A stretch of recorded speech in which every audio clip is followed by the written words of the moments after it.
Welcome back, Defenders. Jake here. Today's video, we've got to talk about all the missile and drone attacks from Russia. Russia launches morning missile barrage against Kyiv, second attack on Monday. So what happened is the Russians normally launch their missile and drones in the middle of the night, but Russia was trying to be tricky on Monday and had a second round of missile and drones ready to go in the morning on Monday. And this was a rare daytime attack. Normally you don't want to launch missiles and drones during the daytime because you can see the missiles and drones with the human eye. If you can see them, maybe you can shoot them down with small arms fire or a Stinger missile.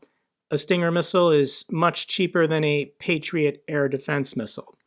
But Russia's nightly attacks are not very successful, so they tried to do something different on Monday morning.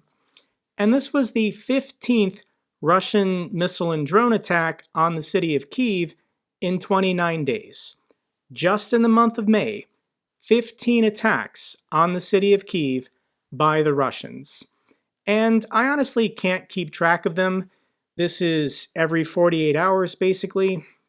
But I guess on the 29th, Russia launched 40 cruise missiles, 37 were shot down, and then 35 Iranian drones, 29 were intercepted. So the success rate of shooting all of these drones and missiles down is about 90%, meaning some are still hitting their targets. And even if they're shot down, this means explosive debris will be falling in civilian areas, hitting buildings, hitting cars, potentially injuring people. So there's pictures and videos online of the damage and destruction of the debris falling on residential areas. Here's an apartment building in Kyiv that was hit with an Iranian drone. Debris from the building fell on the parking lot, damaging cars. More than a dozen people were injured, and one woman was killed when this building was struck. Also, missiles falling in parking lots, as well as missiles falling in populated areas, intersections. Here's a picture of a firefighting crew putting out the flames. And what's happening here is no different than what the Nazis did to the British in 1939. So 83 years ago, out of frustration, the German military, the Nazis, didn't know how to defeat the British. Being on an island, they couldn't figure out how to cross the channel, and out of frustration, Adolf Hitler indiscriminately bombed the residents of London. What's currently happening today is the exact same thing. The Russians, militarily, don't know how to defeat the Ukrainians.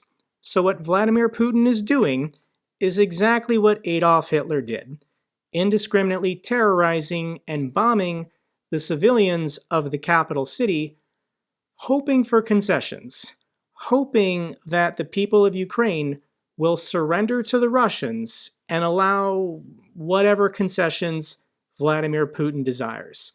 It didn't work in 1939, it's not going to work today. And with a daytime attack, we just get more sensational video. Let me share some of these clips with you. Here is a video of children trying to get to school on time when Russia launched their drone and missile attack.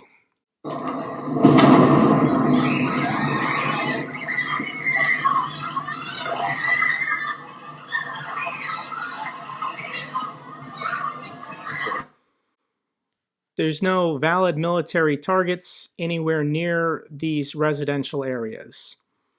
And when the sirens go off, everyone has to get to the bomb shelters. If your building doesn't have a bomb shelter, you can always go to a local metro station.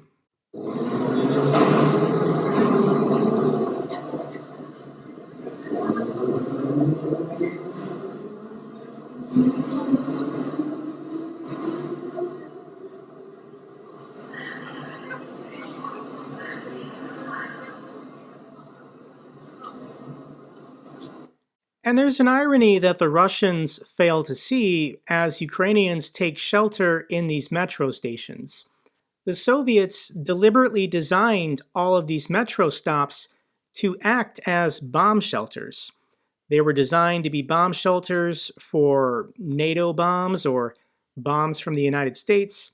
And here we are in the year 2023, and Ukrainians are using them as bomb shelters as protection from the Kremlin. It's pretty ironic. And it's not just human beings who are suffering. All of the animals and pets in the city of Kyiv suffer nightly as well.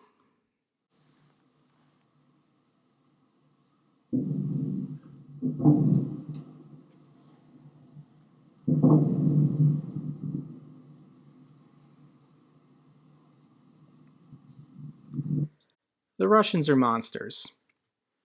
So the greater metropolitan area of Kyiv is about 5 million Ukrainians, and they have not had a good night's sleep in 4 weeks. Given 15 attacks in 29 days, what is Russia's strategy? What is their plan, other than depriving all of these people of rest? But life has to carry on. Lots of stories and pictures online. When the air sirens go off, Ukrainians just continue with their school lessons, continue with their work underground in their bomb shelters, doing the best to educate themselves and better themselves, something they don't value in Russia. And here's a cool clip of a Ukrainian grocery store 5 minutes after the air sirens ended and it was clear for people to return to their businesses. All of the employees of this grocery store returned to their job, and people just started grocery shopping again.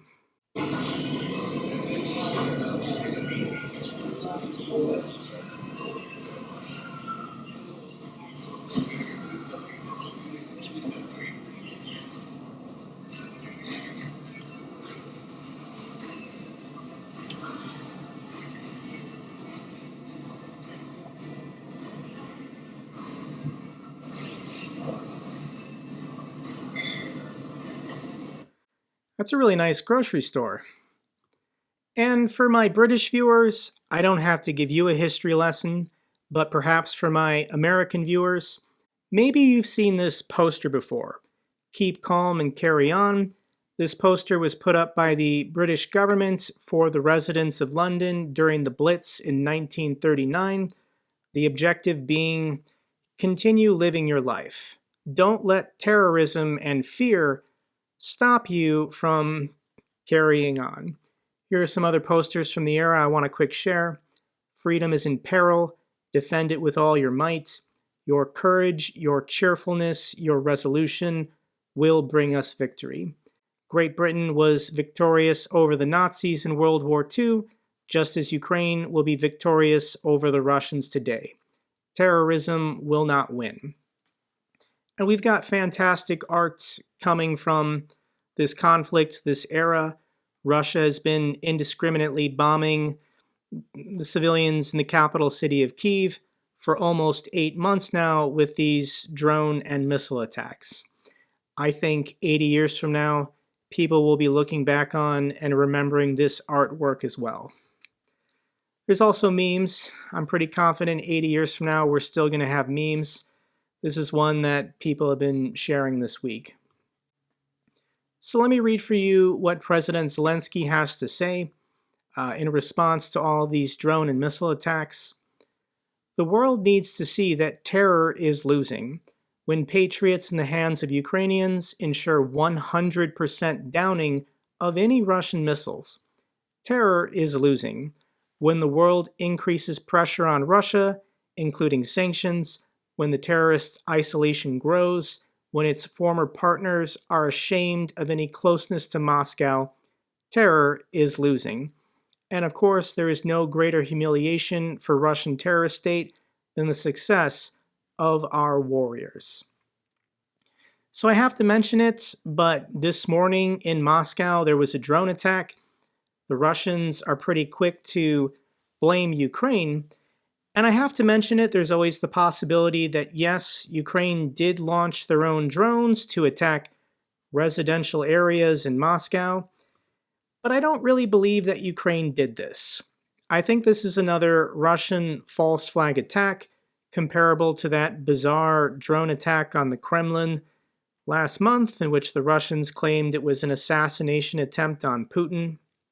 We keep hearing these reports that Moscow believes they need more motivation for their people to volunteer for the military, to support Putin, to support this war of aggression. So here's why I think it's a false flag operation. When Russia launches drones and missiles against Kyiv, they can come from the north in Belarus, they can come from the south in Crimea or the occupied territories, and they can come from the east in Russia. It's pretty daunting for Kyiv to protect itself from three directions. But for Moscow, you know where the drones are coming from. Ukraine is launching from the Russian-Ukrainian border.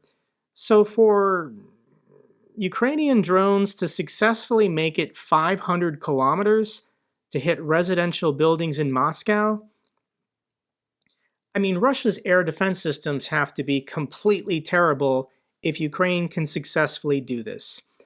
Additionally, this was launched during the daytime. If Ukraine wanted to successfully hit valid military targets, they would launch the drones in the middle of the night so people couldn't see them. The fact that people took pictures and videos of these drones flying through Moscow, the goal was visibility, to be seen, an act of terrorism. So either Ukraine is engaging in their own form of terrorism, or it's a false flag operation by the FSB to motivate Russians to support this war. Just my thoughts. I think if Ukraine has drone capabilities, they're not going to hit residential buildings in Moscow. They're going to go after valid military targets. Air Force bases, bombers, fighter jets, fuel depots, ammunition storage warehouses. Ukraine's trying to win this war, and you're not going to win this war with acts of terrorism. Just my thoughts. So Russia engages in these drone and missile attacks because their military is performing so terribly. We hit another milestone with Oryx. Oryx is the independent watchdog group tracking all of Russia's losses. And according to Oryx, Russia confirmed has lost over 2,000 tanks. For it to count, there has to be a unique picture or video to confirm the loss and destruction of that tank. So according to Oryx, Russia has lost 2,000 tanks in 15 months. According to Ukraine, it's 3,800. But this 3,800 is everything. Of course, there are Russian tanks that have been destroyed where there is no pictures or videos confirming it. So Oryx is the bare minimum. It's the lowest number. And we'll go ahead and say Ukraine's number is high, 3,800. The truth of Russia's losses are somewhere in between. And with these drone and missile attacks increasing in frequency, Russia is doing this out of desperation for two reasons. The first one is the arrival of the Patriot Air Defense System, proving it can shoot down Russia's hypersonic missiles. This has been a huge embarrassment for the Kremlin, now that they've been exposed that their wonder weapon can be shot down by the Patriot Air Defense System. So that's the first reason Russia is so angry. The second one is the arrival of these British Storm Shadow cruise missiles that the Brits gave Ukraine 3 weeks ago. France also announced they're sending their version, the Scalp EG, but I don't know if any have arrived yet. And if you want to believe it or not, Defense Minister Reznikov says that 100% of these Storm Shadow cruise missiles have hit their targets in the occupied territories, meaning Russia's air defense systems haven't shot down a single one. Now, this doesn't have to be true. Ukraine can say this just to frustrate and embarrass the Russians, but Ukraine is definitely hitting something. We see the evidence from social media reports. So yes, the Ukrainian counteroffensive could be happening anywhere, but more than likely it's going to take place in this region. So this border right here is actually Donetsk. This is the Donbass region. This dotted gray line is the divider. And over here is Zaporizhia.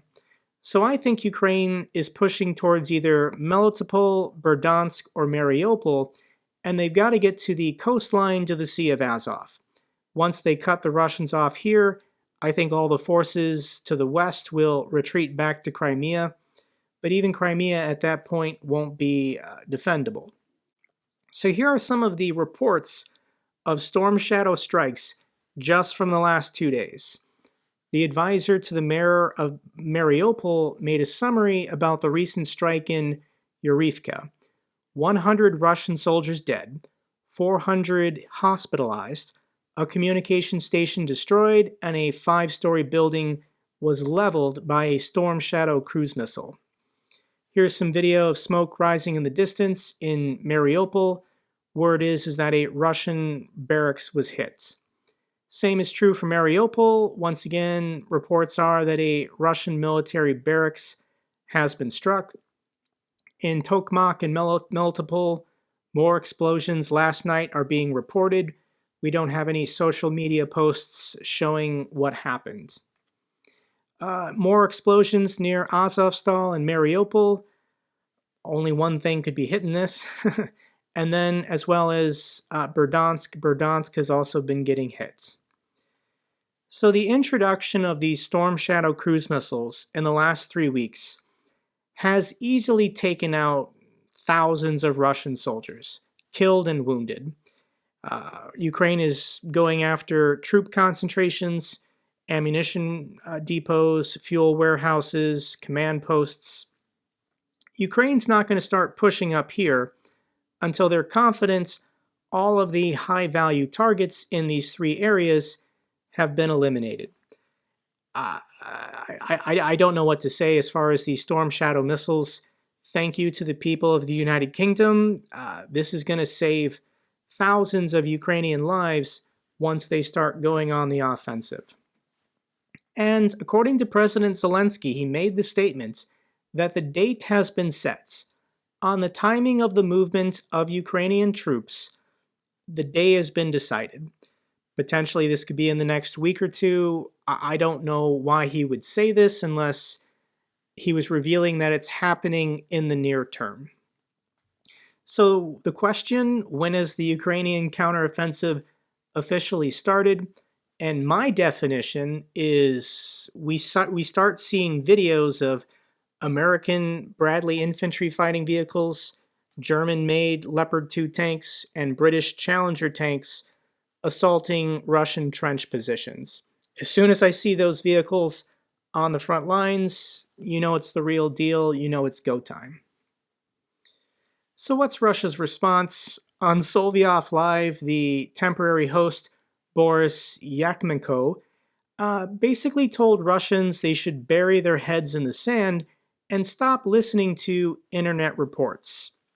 So all of the Telegram Russian military bloggers who support Putin, who support the war, who hate Ukraine, they've not been reporting good things about the performance of the Russian military the last 6 months, really.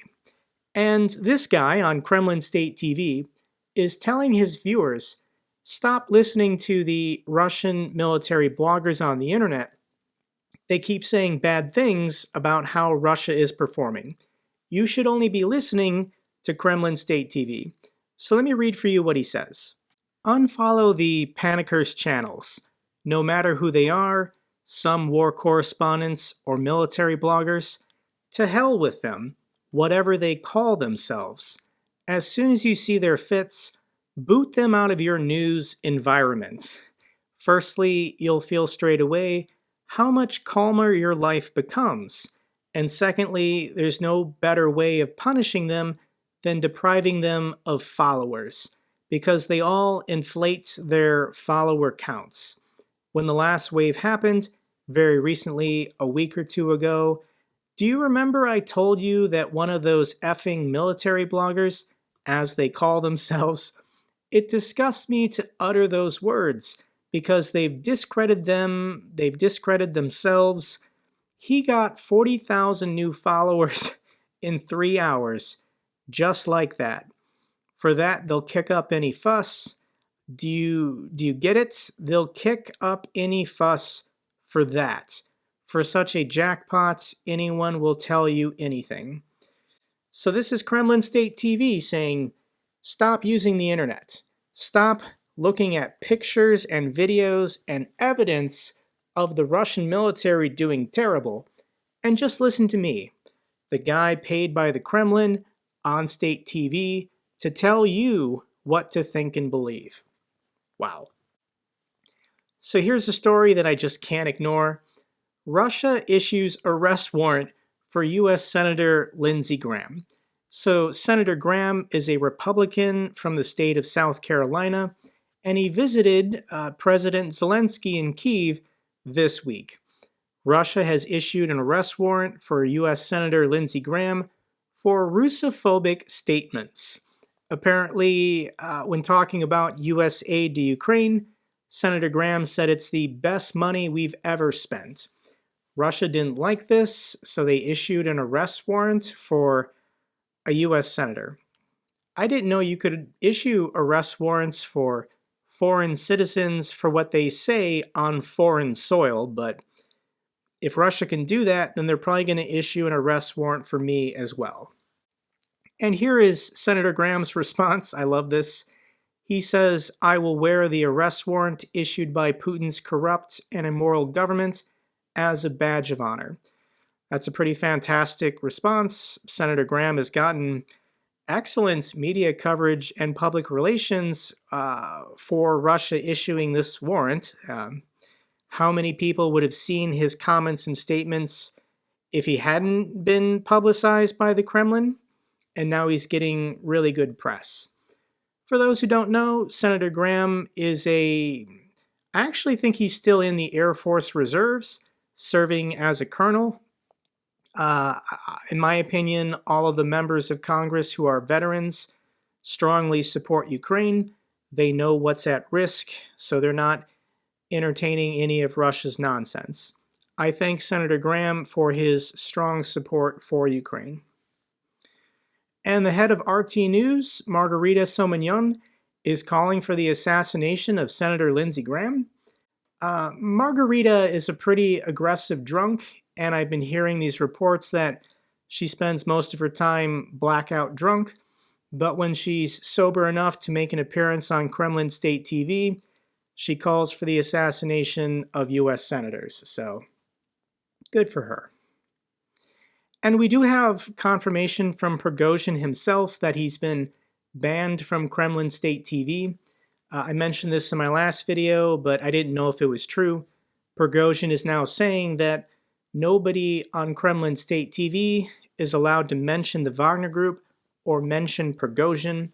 Now that Prigozhin has taken Bakhmut, he's pulling out of the city and he wants to conserve his forces, conserve his strength for the upcoming civil war. Prigozhin himself wants to either be defense minister or president of Russia, should something happen to Vladimir Putin. The Kremlin thinks he's too powerful to, toss out a window. He still brings in a lot of money for the government from his operations in Africa, but as far as giving this guy any more notoriety or publicity, the Russian government doesn't feel like they're in control of Prigozhin. As far as good news for Ukraine, I just want to quick mention the Danish people. The government of Denmark has announced they will allocate an additional €1 billion to the defense of Ukraine. So thank you everyone from Denmark. Final couple feel-good clips. This one's incredible.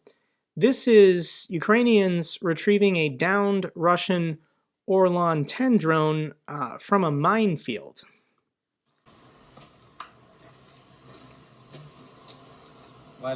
Валь, що делають агродрончики, коли йдуть дощі?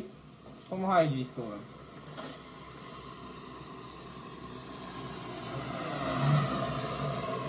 Поїм піде вам 10.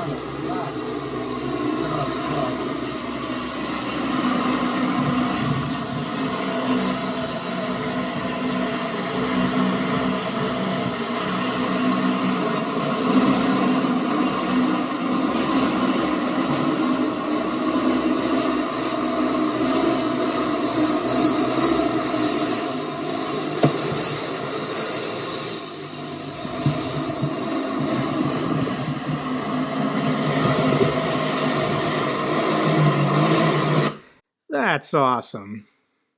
Well done. Final clip I have for you is a Ukrainian couple who were getting married on Monday morning when Russia decided to launch their daytime attack.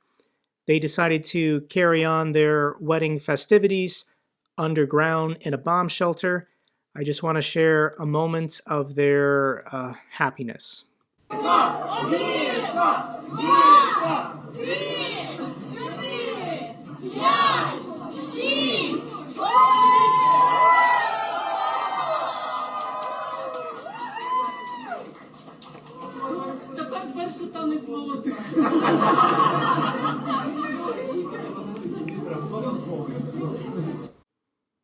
Stay calm and carry on.